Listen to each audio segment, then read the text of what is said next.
Você provavelmente já ouviu alguns psicólogos falando assim: ah, mas hipnose é algo antigo, é algo ultrapassado. A psicologia não usa mais hipnose. Opa, pera tudo. Eu vou falar para você nesse vídeo como que a hipnose ela é usada junto com ferramentas da psicologia em qualquer abordagem da psicologia. Então, fica até o final que você vai entender melhor como que isso funciona.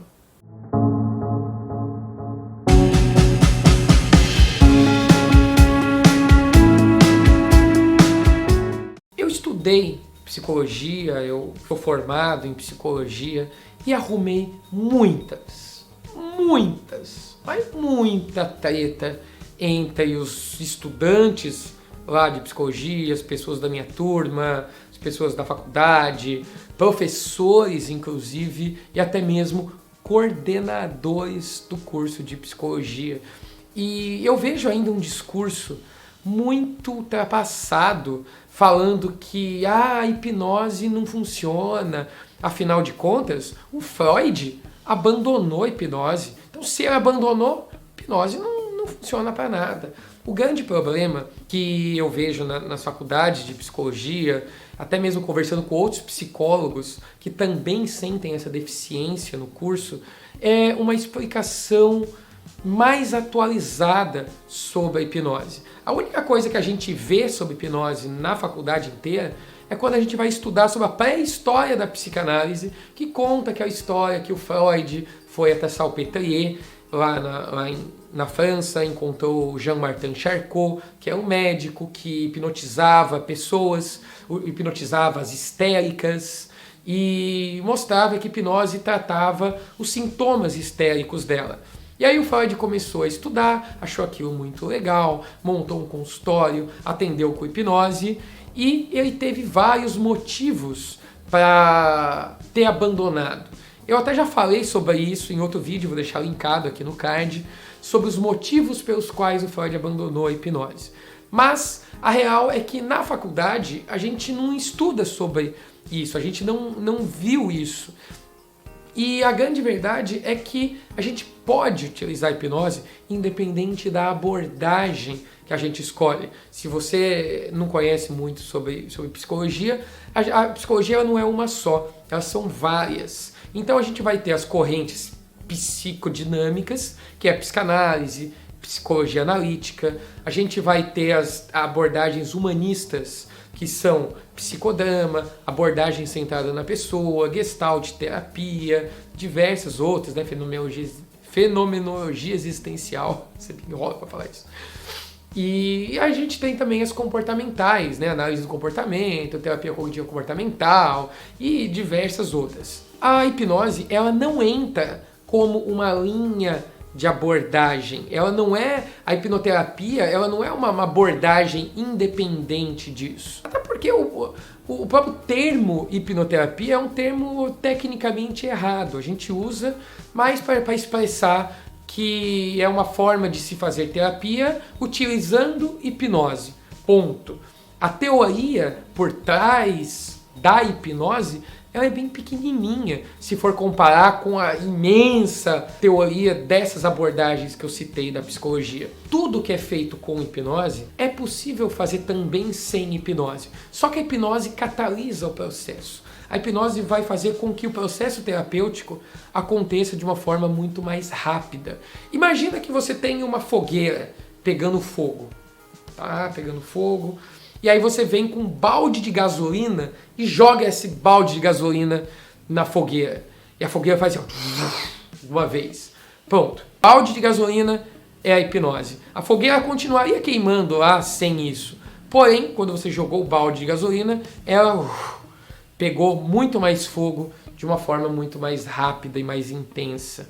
Ou seja, não importa se você faz psicanálise com associação livre, se você é da terapia cognitiva comportamental, se você é do psicodrama, se você é da fenomenologia existencial, você pode fazer o seu processo terapêutico convencional, utilizando as coisas que você já aprendeu na sua formação como psicólogo, porém, Em alguns momentos da terapia, que é bem comum mesmo de se acontecer, é da pessoa ficar meio que estagnada. Ela parece que está repetindo sempre as mesmas questões, ela está ali falando sobre as mesmas coisas, parece que ela está travada, parece que ela não consegue avançar na terapia. Nesses momentos, é possível você fazer uma sessão de hipnose, utilizando algumas ferramentas, algumas técnicas específicas de hipnose, e fazendo com que a pessoa abra um pouquinho mais a mente para outras possibilidades, que às vezes ela mesma não está enxergando, e às vezes nem você, como terapeuta, também está enxergando aquilo para poder dar uma orientação melhor para aquela pessoa. Como eu falei em alguns vídeos anteriores aqui, que a hipnose ela não vai dominar a mente, não vai obrigar a pessoa a seguir um caminho, mas vai possibilitar com que ela abra a mente dela e encontre esses caminhos, encontre novas portas que antes ela não estava vendo, e utilizando ou a hipnose mesmo, né, em outras sessões, ou seguindo da sua forma tradicional de terapia, fazer com que ela encontre o caminho até essas novas possibilidades, até essas novas portas, e possa ter uma vida muito melhor. Então, não importa se você é do psicodrama, se você é da psicanálise, se é da analítica, análise do comportamento, não importa. Todas elas são possíveis. Juntar as teorias que você já sabe, as técnicas que você já usa com hipnose. Hipnose ela só vai agregar valor a isso. Então você vai utilizar o conceito. Por exemplo, quem é da Gestalt terapia, que é a famosa terapia do aqui e agora, quando você faz aquela técnica da cadeira vazia, por exemplo, que a pessoa está numa cadeira, tem outra cadeira vazia na frente dela, aí ela levanta, senta na outra cadeira e passa a assumir o papel de outra pessoa ou de um sentimento, enfim. E aí ela levanta, volta para a cadeira, pronto, agora sou eu mesmo, levanta, senta na outra cadeira, agora eu sou a outra pessoa, e fica fazendo esse diálogo, por exemplo. É totalmente possível fazer isso com hipnose. A pessoa, sem precisar ficar levantando, ela se imagina num ambiente virtual, sentado numa cadeira, imagina que está conversando com outra pessoa, imagina que ela se coloca no lugar da outra pessoa, tem esse diálogo, pode trabalhar o perdão, por exemplo, e aí você faz uma técnica da Gestalt com hipnose. Outra forma de se utilizar psicologia com hipnose, quem trabalha com dessensibilização sistemática, né, o pessoal da TCC, o pessoal da análise do comportamento utiliza bastante desse tipo de abordagem, que são sucessivas aproximações de um objeto fóbico. Então, por exemplo, a pessoa tem fobia de andar de elevador, vai fazer uma sessão conversando sobre elevador. Na outra sessão, leva a pessoa a passear no shopping e ver o elevador de longe. Na outra sessão, chega perto do elevador, o elevador abre a porta, fecha a porta, a pessoa não entra. Na outra sessão, vai lá no shopping de novo, abre a porta do elevador, a pessoa entra no elevador, mas não anda e sai do elevador.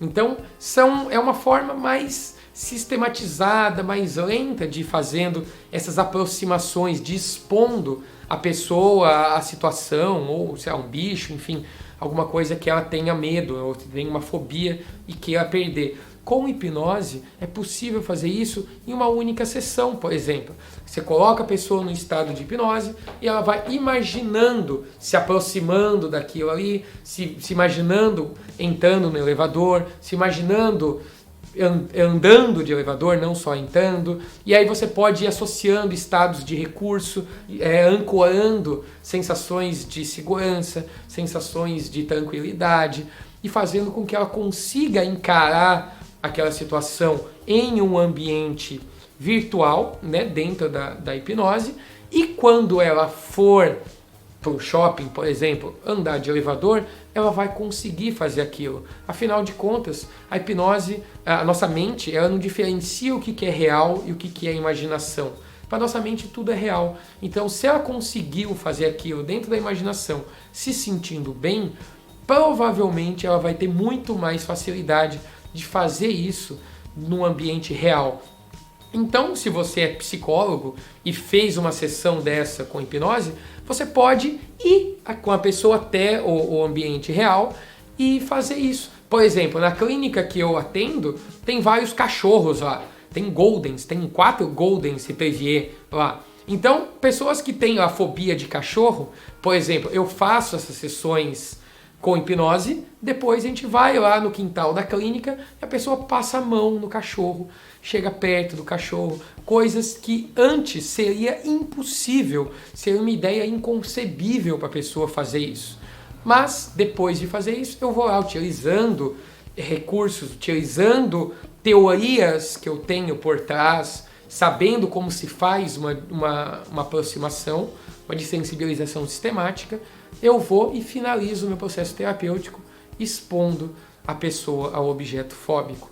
Então essas são apenas algumas formas de associar hipnose com psicologia dentre as infinitas possibilidades. Se você é psicólogo e está começando a estudar sobre hipnose, aqui na descrição desse vídeo tem um link para um e-book totalmente gratuito que eu falo sobre hipnose, que eu falo sobre psicologia. Se você está estudando hipnose e quer aprender mais sobre as abordagens da psicologia, eu também falo sobre elas nesse e-book que é totalmente gratuito. Então, clica lá no link, baixa ele, me segue lá nas redes sociais, me segue no Instagram, que eu também posto muitas dicas lá, conteúdos diferentes desses que eu posto aqui no YouTube, e a gente vai lá tendo algumas conversas, batendo papo lá. Vocês também podem sugerir temas para os próximos vídeos aqui no YouTube, e eu sempre estou lá respondendo aquelas perguntas lá na aba de perguntas. Vocês sugerem temas e eu gravo vídeos aqui no YouTube. Então, se inscreve aqui no canal, ativa as notificações, que todos os dias tem vídeo novo aqui no canal. Um beijo no cérebro e a gente se vê.